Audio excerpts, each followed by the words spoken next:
Hello everyone, welcome आप सभी का है आज की क्लास में। क्योंकि आज हम करने वाले हैं chapter human I and colourful word के इंपॉर्टेंट क्वेश्चंस को। तो आज की क्लास जो है वो बहुत ही शानदार होने वाली है, तो आपको इस वीडियो को लास्ट तक देखना है। ये वीडियो आपके एग्जाम के पर्पज से बहुत ही यूजफुल होने वाला है, तो बिल्कुल भी स्किप करने की जरूरत नहीं है क्योंकि तुम्हारा ही घाटा हो जाएगा इसमें।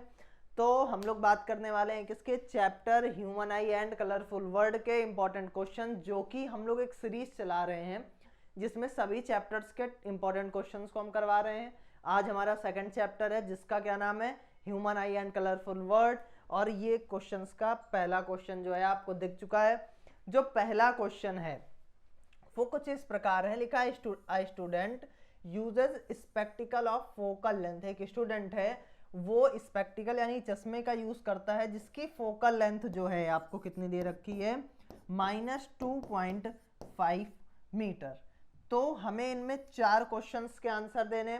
पहला क्वेश्चन जो है हमारा वो लिखा है name the defect of the vision he is suffering from. हमें वो डिफेक्ट बताना है जिससे वो जूझ रहा है। यानी कहने के मतलब ये है कि क्वेश्चन हमसे ये पूछ रहा है कि अगर उस व्यक्ति की जो फोकल लेंथ -2.5 है तो उसे कौन सी बीमारी है। तो जब कभी आप याद रखिएगा फोकल लेंथ निगेटिव में होगी तो उसे कौन सी बीमारी होगी, मायोपिया होगी। कौन सी होगी, मायोपिया। उसके बाद जो अगला क्वेश्चन है सेकंड पार्ट, वो लिखा which lens is used for correction this defect. Myopia को यूज कर वो सही करने के लिए हमें कौन सा लेंस की जरूरत होगी। तो हमेशा याद रखेंगे मायोपिया को यूज करने के लिए कॉनकेव लेंस की जरूरत होती है। किसकी होती है, कॉनकेव लेंस की। और थोड़ा आगे बढ़ेंगे, अगला थर्ड पार्ट है इसी में, list 2 main causes of developing this effect. इस इफेक्ट को सही करने इस डिफेक्ट के कॉज बताने, यानी क्या कारण है कि उसे मायोपिया हो गया। तो इसकी अगर हम बात करेंगे तो इसके हम 2 कारण बताएंगे, इलॉगेशन ऑफ आई बॉल और exclusive curvature of eye ball. Eye lens यानी आई लेंस का बढ़ जाना और आई बॉल में क्या हो जाना, इलॉन्गेशन हो जाना। तो इस वजह से क्या हो जाता है हमें, इस वजह से हो जाता है हमें मायोपिया। तो इसको याद रखना है कि मायोपिया होने का क्या कारण है। उसके बाद जो अगला क्वेश्चन है वो लिखा है list compute the power of the lens. यानी हमें पावर निकालना है लेंस की पावर का फॉर्मूला 1/f होता है मीटर में। यानी 1/f अगर हम लिखेंगे, -2.5 पॉइंट हटाएंगे, एक जीरो बढ़ाएंगे, डिवाइड करेंगे तो 0 पॉइंट लगाएंगे, एक जीरो और 25 फोर्जा जो होता है वो होता है कितना, 25 फोर्जा होता है 100। यानी -0.4 डायोप्टर जो है वो हमारी पावर आ जाएगी। मुझे नहीं लगता पहले क्वेश्चन में आपको कोई समस्या होनी चाहिए, बहुत ही आसान सा क्वेश्चन है। अगले क्वेश्चन पर चलेंगे। अगला क्वेश्चन है, बोल रहा है a person is suffering from both myopia and hypermetropia. एक व्यक्ति है जिसे 2 तरह की बीमारी है, एक तो मायोपिया है और दूसरा हाइपरमेट्रोपिया है। तो मायोपिया और हाइपरमेट्रोपिया दो अलग अलग बीमारी और दोनों से एक साथ हो चुकी हैं। तो हमसे क्वेश्चन में पूछा है पहला पार्ट कि व्हाट काइंड ऑफ लेंस, किस तरह का lens can correct this effect, इस इफेक्ट को सही करने के लिए हमें किस तरह की लेंस की आवश्यकता होगी। तो आप ध्यान रखेंगे कि किसी व्यक्ति को अगर दोनों बीमारी एक साथ है, मायोपिया और हाइपरमेट्रोपिया, तो उसको सही करने के लिए हम कैसे लेंस का यूज करते हैं, हम यूज करते हैं बाईफोकल लेंथ का। बाईफोकल लेंस का यूज करते हैं। किसका यूज करते हैं, बाईफोकल लेंस। बाईफोकल लेंस क्या होता है इसकी बात भी हम कर लेंगे अभी, कि बाईफोकल लेंस क्या होता है। लिखा है how are the these lens prepare, ये लेंस बनाए कैसे जाते हैं। अब हम दोनों बात कर लेते हैं कि बाईफोकल लेंथ होते क्या हैं। तो बाईफोकल लेंथ जो लेंस होते हैं वो कॉनकेव लेंस और कॉन्वेक्स लेंस का जो होता है कॉम्बिनेशन होता है। जब कॉनकेव और कॉन्वेक्स लेंस के कॉम्बिनेशन से कोई लेंस तैयार होता है तो उसे हम क्या बोलते हैं, बाईफोकल लेंथ बोलते हैं। बाई का मतलब, बाई शब्द का मतलब ही क्या है, 2। जैसे आप पढ़ते हैं कार्बन डाइऑक्साइड, है ना, तो डाई भी 2 होता है और बाई भी क्या होता है, 2 होता है। तो कॉनकेव लेंस और कॉन्वेक्स लेंस ये बनते कैसे हैं, तो इनको कुछ इस प्रकार से बनाया जाता है। जैसे मान लीजिए एक लेंस है, तो इनमें नीचे का हिस्सा जो होता है ये पास की दूरी चीजें देखने के लिए यूज किया जाता है। ये हिस्सा होता है कॉन्वेक्स लेंस का। किसका होता है? कॉन्वेक्स। और ऊपर वाला जो भाग होता है वो कॉनकेव लेंस का हिस्सा होता है। किसका हिस्सा होता है? कॉनकेव लेंस, जिससे हम दूर की चीजें देख पाते हैं। तो मुझे नहीं लगता अब इसमें कोई दिक्कत होगी। फिर आगे बढ़ेंगे, लिखा हाउ नहीं, सेकंड पार्ट जो है बी पार्ट, वो लिखा है पर्सन नीड्स, एक व्यक्ति है उसे आवश्यकता है लेंस ऑफ पावर, एक पावर ऑफ लेंस की कितनी? 3 डायोप्टर, पॉजिटिव 3 डायोप्टर लेंस की उसे आवश्यकता है, करेक्टिंग हिज नियर विजन, अपनी पास की चीजें देखने के लिए। और लिखा है -3 डायोप्टर की करेक्टिंग, अगर उसे -3 डायोप्टर का भी एक लेंस चाहिए करेक्टिंग हिज डिस्टेंट विजन, दूर की चीजें देखने के लिए। तो calculate the focal length of the lenses, हमें दोनों लेंस के फोकल लेंथ निकालने हैं। Required the correct the defect, यानी इस डिफेक्ट को सही करने के लिए। तो अगर हम बात करें तो हमें 2 फोकल लेंथ दी है और 2 कंडीशन दी है। तो केस 1 जो दिया है हमें, केस 1 में बोला है कि जो पावर है वो कितनी है? 3 डायोप्टर है। तो अगर हम फोकल लेंथ फाइंड करेंगे मीटर में, तो फोकल लेंथ का फॉर्मूला हो जाएगा 1/p, यानी 1/3 पॉजिटिव वाला। अगर हम 3 का डिवाइड 1 में करते हैं तो 0.33 आएगा। कैसे आएगा ये भी देख लेते हैं, कि रफ कर दूंगा, चलिए मैं 3 का डिवाइड 1 में करेंगे, पॉइंट लगाओ, 0 बढ़ाओ, 3 3 जा 9, फिर से 1 आ जाएगा, पॉइंट लगाए, फिर से 0 बढ़ेगा, फिर जाएगा 3 बार जाएगा, फिर से 9 आएगा, बार बार यही चलता रहेगा, यानी 0.33 करके आता रहेगा। यानी जो आंसर आएगा वो हमारा 0.33 डायोप्टर आ जाएगा। फिर हम अगले हिस्से पर चलेंगे जो हमारा केस सेकंड है। केस सेकंड में बोला है कि पावर ऑफ लेंस जो है वो -3 डायोप्टर है। कितनी है? -3 डायोप्टर। यानी अगर हमें फोकल लेंथ फाइंड करनी है तो वही फॉर्मूला F = 1/p। निगेटिव में है तो -3, डिवाइड करेंगे तो सेम आएगा, -0.33 डायोप्टर, नहीं डायोप्टर नहीं, मीटर में आएगा, सॉरी, क्योंकि हम फोकल लेंथ फाइंड आउट करना, और यहाँ पर भी क्या आएगा? मीटर आएगा। तो इस तरह से हमने दोनों डिफेक्ट के लिए क्या निकाल लिया है? फोकल लेंथ फाइंड कर लिया। अब आपको इसमें कोई दिक्कत नहीं होनी चाहिए, बिल्कुल आसान से सवाल है, ये एग्जाम में कई बार पूछा हुआ सवाल है, तो इनको आपको ध्यान रखना है। आंसर मिला लेते हैं, ये देख लीजिए। अगर आप ये देखिए, ये सेंटीमीटर में आ रहा है, हम लोगों ने मीटर में निकाला है, तो दोनों में कोई दिक्कत नहीं, आप मीटर में भी निकाल सकते हैं। और आगे बढ़ेंगे, अगला क्वेश्चन है, लिखा है define the term dispersion of white light. हमें एक टर्म है डिस्पर्सन ऑफ वाइट लाइट, उसे क्या कहते हैं? डिफाइन करना है। तो अगर बात करें डिस्पर्सन ऑफ वाइट लाइट की, तो क्या होता है? जब कोई भी वाइट लाइट की रे किसी ग्लास प्रिज्म पर पड़ती है और पड़ने के बाद क्या होता है? उसमें रिफ्रैक्शन होता है, उसके बाद वो अलग अलग 7 रंगों में बढ़ जाती है। यही पूरी प्रक्रिया, यही पूरी घटना ही क्या कहलाती है? Dispersion of light. यानी अगर डेफिनेशन की बात करें तो the phenomena of the splitting up of the white light into constituent colours is called dispersion of light. मतलब 7 रंगों में, व्हाइट लाइट की 7 रंगों में स्प्लिट होने की जो घटना होती है उसे ही हम क्या बोलते हैं? डिस्पर्सन ऑफ लाइट बोलते हैं। उसके बाद बोला state the colour which bends the most, हमें वो कलर बताना है जो सबसे ज्यादा बेंड होता है और सबसे कम, ठीक। While the passing through the glass prism draw the diagram. तो डायग्राम आपने देख लिया होगा, ये आपको डायग्राम दिख रहा है।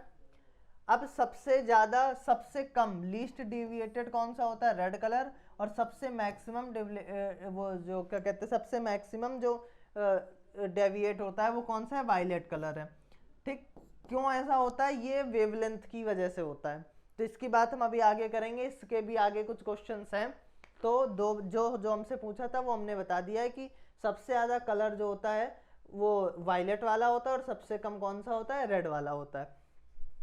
डायग्राम भी बनाना था तो आप देख चुके हैं। फिर अगले क्वेश्चन की तरफ चलेंगे। अगला क्वेश्चन है, लिखा है what is a rainbow. Rainbow क्या होता है? What is a rainbow? Draw the label diagram of its formation. इस फॉर्मेशन का हमें लेबल डायग्राम भी बनाना है। रेनबो क्या होता है? आफ्टर रेन्स ओवर, जब बारिश के बाद sunlight gets disappeared by the tiny droplets. जब बारिश होती है, बारिश होने के बाद जो एटमॉस्फेयर में पानी की बूंदें रह जाती हैं उनमें क्या होता है? सन की लाइट जब पड़ती हैं तो पड़ने के बाद the water droplets acts like a small prism, वो वाटर ड्रॉपलेट्स जो होती हैं वो छोटे प्रिज्म का काम करती हैं। They refract and disperse the incident sunlight then reflect internally, ये अंदर से क्या होते हैं, रिफ्लेक्ट होती है। ये देखिए यहाँ से ये ऐसे क्या होंगी, रिफ्लेक्ट होंगी। उसके बाद एंड फाइनली रिफ्रैक्ट, फिर बाद में वो रिफ्रैक्ट होंगी, यानी उसमें रिफ्रैक्शन होगा। It again when it comes out of the water droplet, जब वो वाटर ड्रॉपलेट से क्या होंगी, बाहर आएंगी। Due to dispersion of light, किसके कारण, डिस्पर्सन ऑफ लाइट के कारण। एंड इंटरनल रिफ्रैक्शन, और इंटरनल रिफ्लेक्शन का डिफरेंट कलर जो है वो अलग अलग क्या होता है, जब यहाँ पर रिफ्रैक्शन होगा तो ये अलग अलग रंगों पर बढ़ जाएंगे और ये सब हमें अलग अलग रंगों में दिखते हैं, जिस वजह से हम वो से क्या समझते हैं, रेनबो समझते हैं। तो रेनबो कुछ इस प्रकार बनता है। अगर हम साधारण भाषा में बात करें तो वाटर ड्रॉपलेट्स जो होती हैं वो किसका काम करती हैं, ग्लास प्रिज्म का काम करती हैं। उसमें सन की लाइट पड़ती है, पड़ने के बाद रिफ्रैक्शन होता है, रिफ्रैक्शन के बाद क्या होता है कि ये 7 अंदर अलग अलग रंगों में क्या हो जाती हैं, बढ़ जाती हैं, जिसे हम किसका नाम देते हैं, रेनबो का नाम देते हैं। अच्छा, ये सिर्फ एक बूंद से नहीं होता, बहुत सारी ड्रॉपलेट्स होंगी तब जाकर ये बड़ी मात्रा में बनते हैं, तब हमें जाकर के वो दिखाई देता है। तो कुछ इस प्रकार रेनबो का फॉर्मेशन होता है। आगे चलेंगे, लिखा है what is the spectrum, spectrum क्या होता है। उसके बाद we can recombine the components of white light after the glass prism has separated them insulated by the diagram। भाई क्वेश्चन जो है वो बहुत अच्छा है, वो ये बोल रहा है कि स्पेक्ट्रम क्या होते हैं, यानी स्पेक्ट्रम से आप क्या समझते हैं। तो स्पेक्ट्रम क्या होते हैं, जब डिस्पर्सन ऑफ लाइट होता है और 7 रंगों में अलग अलग लाइट बढ़ जाती है, वही सभी क्या कहलाते हैं, स्पेक्ट्रम। अगर आप कुछ इस तरह से समझेंगे तो ये देखिए यहाँ पर लिखा हुआ है डायग्राम में, ये सब क्या है, स्पेक्ट्रम है। ठीक, तो स्पेक्ट्रम की बात अगर करें डेफिनेशन के हिसाब से, तो डेफिनेशन के हिसाब से अगर हम करेंगे तो लिखा है splitting of white light into its 7 colours due to refraction is known and dispersion of light, इसे हम डिस्पर्सन ऑफ लाइट कहते हैं। और इसका कारण क्या होता है, when a beam of white light enters prism, जैसे ही एक बीम जो होता है एंटर करती है प्रिज्म में, it gets refracted and split into 7 colours. The splitting of light ray occurs due to the different bending angle, अलग अलग एंगल में क्या हो जाती है, सभी लाइट्स बेंड हो जाती हैं। ईच कलर मतलब प्रत्येक कलर, दस ईच कलर रे when passing through the prism bent different angles, ये बात हम कर चुके हैं, विथ रिस्पेक्ट टू इंसिडेंट, दस गिविंग राइज द स्पेक्ट्रम, जो किसको बढ़ावा देते हैं या किसको राइज करते हैं, स्पेक्ट्रम को। ये स्पेक्ट्रम को बनाने का काम करते हैं, जो कि हमने डायग्राम के माध्यम से अभी समझ लिया है कि कुछ इस तरह से क्या होता है, रिफ्रैक्शन होता है, फिर ये 7 रंगों में बढ़ जाते हैं और बढ़ने के बाद ये अलग अलग तरह के स्पेक्ट्रम बना लेते हैं। तो अब हमें क्या करना चाहिए, हाँ हमसे बोला था, इसी क्वेश्चन में बोला था कि वाइट रे को अगर हम कंबाइन कैसे करेंगे। तो जब हम दो प्रिज्म को कुछ इस तरह से रखेंगे, एक को सीधा और एक को उल्टा रखेंगे, तो क्या होगा, जब जैसे देखिए ये व्हाइट रे पड़ी, पड़ने के बाद ये 7 रंगों में बढ़ गई, ये रेड कलर है, ये वायलेट है, बाकी कलर इसके बीच में है। अब दूसरा हमने प्रिज्म को उल्टा करके रखा हुआ है, तो यहाँ से फिर से क्या होगा, ये एक प्रिज्म से टकराएगा और ये आपस में एक दूसरे से क्या हो जाएंगे, रिकम्बाइन हो जाएंगे, और जब यहाँ से बाहर निकलेगा तो क्या होगा, ये एक व्हाइट रे के फॉर्म में बाहर निकलेगा। ऐसे हम इसको रिकम्बाइन कर सकते हैं। हमसे यही पूछा था कि हम रिकम्बाइन कैसे करेंगे। तो अगले क्वेश्चन की तरफ बढ़ेंगे। एक्सप्लेन, हमें एक्सप्लेन करना है brief reason of each of the following, advance sunrise, delay sunset and twinkling of star. तो इसका रीजन क्या है, देखो इसका रीजन ये है कि मान लीजिए ये सन है, सॉरी ये अर्थ है और ये हॉरिजन है, ठीक। अब क्या होगा कि ये सन की लाइट जब यहाँ पर पड़ेगी हमारे एटमॉस्फेयर में, तो एटमॉस्फेरिक रिफ्रैक्शन होगा, जिसकी वजह से लाइट की रे जो है वो बेंट हो जाएगी, और जब वो बेंट होगी तो वो हमारे आंखों पर पड़ेगी और हमें क्या होगा, देखिए कुछ इस प्रकार से समझिए, ये सन है, ये अभी हॉरिजन के नीचे है, कहाँ है, हॉरिजन के नीचे है, ये इसकी लाइट की रे कुछ ऐसे एटमॉस्फेयर पर पड़ रही है, पड़ने के बाद यहाँ से ये रिफ्रैक्ट होकर के हमारे आँख पे पड़ रही है। तो हमें जब सन हॉरिजन के नीचे होता है तो हमारी आंखों पर तो लाइट की रे पड़ती है, तो हमें लगता है कि सन जो है वो निकल आया है। क्यों? रिफ्रैक्शन ऑफ लाइट के कारण। ये होता क्यों है? एटमॉस्फेरिक रिफ्रैक्शन की वजह से। तो इस तरह से कुछ एडवांस हमें दिखता है कि पहले ही 2 मिनट पहले या 1 मिनट 2 मिनट पहले लगभग निकल आता है। तो इस तरह से हमें दिखता है कि सन जो है 2 मिनट पहले निकल आया। और सेम ही प्रोसेस होता है डिले सनसेट का। डिले सनसेट का क्या प्रोसेस होगा कि हमें लगेगा कि सन जो है वो नीचे चला, सन तो नीचे चला जाता है हॉरिजन के, लेकिन रिफ्रैक्शन, एटमॉस्फेरिक रिफ्रैक्शन की वजह से हमारी आंखों पर रोशनी आती है और हमें लगता है कि अभी सन निकला हुआ है। तो इसका मेन रीजन जो है वो एटमॉस्फेरिक रिफ्रैक्शन है। ऐसे ही ट्विंकलिंग ऑफ स्टार, यानी हमें तारे चमकते हुए क्यों दिखाई देते हैं, इसका भी जो रीजन है वो क्या है? Atmospheric refraction. जब तारों ये जो स्टार्स होते हैं इनकी लाइट जब एटमॉस्फेयर से टकराती है तो टकराने के बाद ये क्या होते हैं? हमारे आंखों पर पड़ते हैं और हमें इस प्रकार से दिखते हैं कि तारे क्या हो रहे हैं? चमक रहे हैं। तो इसका कारण भी यही है कि हमें स्टार चमकते हुए क्यों दिखते हैं। अगर इसके रीजन वो आंसर पर जाएंगे तो इस तरह से, due to atmospheric refraction position of star visual from the sun is slightly different from the actual position. हमें एक्चुअल पोजीशन पर नहीं दिखते, क्यों? किस वजह से? एटमॉस्फेरिक रिफ्रैक्शन की वजह से। फिर लिखा है the apparent position star is not stationary, मतलब जो पोजीशन हमें दिखती है वो एक्चुअल नहीं होती है, but they keeps on changing with change the physical condition of the earth atmosphere since stars every distance they are approximately point size, हमें वो छोटे दिखते हैं। Source of the light as the path ray light coming from the star goes veering slightly the apparent position, समझिए, the apparent position of the star fluctuates and the amount of straight entering the flicker stars sometimes appear brighter, हमें कभी कभी क्या होता है? बहुत atmospheric refraction की वजह से क्या होता है? बहुत ब्राइटर दिखता है। And some time fainter which is the twinkling of effect, इससे क्या होता है? हमें कभी कभी ज़्यादा ब्राइटर दिखता है, कभी कम दिखता है, जिसकी वजह से तारे चमकते हुए दिखते हैं। तो इसका पूरा रीजन जो था वो कुछ इस प्रकार से था। अगले क्वेश्चन की तरफ चलेंगे। अगला क्वेश्चन जो है हमारा वो लिखा है the colour of sky from the earth appears blue but not space it appears black why. तो इसका रीजन जो होगा वो कुछ इस प्रकार होगा कि जो स्कैटरिंग ऑफ लाइट होती है वो, देखो क्या होती है? Scattering of light is inversely proportional to होती है वेवलेंथ की, किसकी? वेवलेंथ की। यानी जो लाइट स्कैटर होती है वो जिसकी वेवलेंथ जितनी कम होगी, जिसकी वेवलेंथ जितनी कम होगी उसकी स्कैटरिंग पावर क्या होगी? ज़्यादा होगी। तो लिखा है दस violet colour and blue colours scatter more than red, जो वायलेट कलर होते हैं और ब्लू कलर होते हैं ये ज़्यादा स्कैटर होते हैं। क्यों? क्योंकि इनकी वेवलेंथ कम होती है।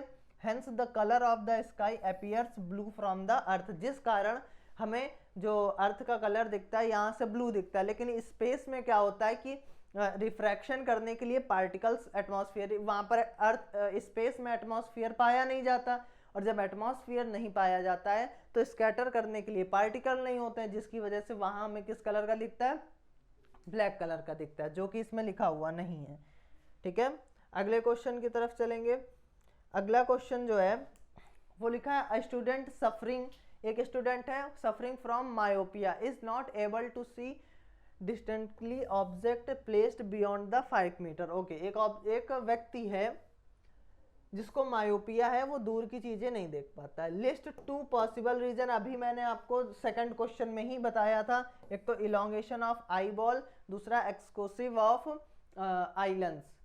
फिर उसके बाद डायग्राम भी बनाना है, तो अगर आप डायग्राम देखेंगे तो कुछ ऐसे बनेगा, हाँ ऐसे बनेगा डायग्राम, कि क्या होता है इसमें? A student with myopia far pointed near, जो फार पॉइंट होता है वो क्या हो जाता है? थोड़ा सा पास हो जाता है, जिसकी वजह से जो रेटिना पर हमें इमेज मिलनी चाहिए वो रेटिना के पहले बनने लगती है, जिसकी वजह से हमें साफ नहीं दिखता है। और दूसरा लिखा है why the student is unable to see distantly object placed beyond 5 metre from the eye lens. वो अच्छा यही तो हम लोगों ने बात करी थी, सॉरी यही हम लोग डायग्राम के साथ बात कर चुके हैं। सेकंड पार्ट पर जाते हैं, the type of the corrective lens. हमें करेक्टिव लेंस का टाइप बताना है, तो मायोपिया को सही करने के लिए कौन सा lens, concave lens. To restore the proper vision and how to defect correct. अच्छा हमें डिफेक्ट बताना है कि किस तरह से सही होगा, तो इसको अगर हम डायग्राम के साथ समझेंगे तो देखिए ये क्या है, एक कॉनकेव लेंस है।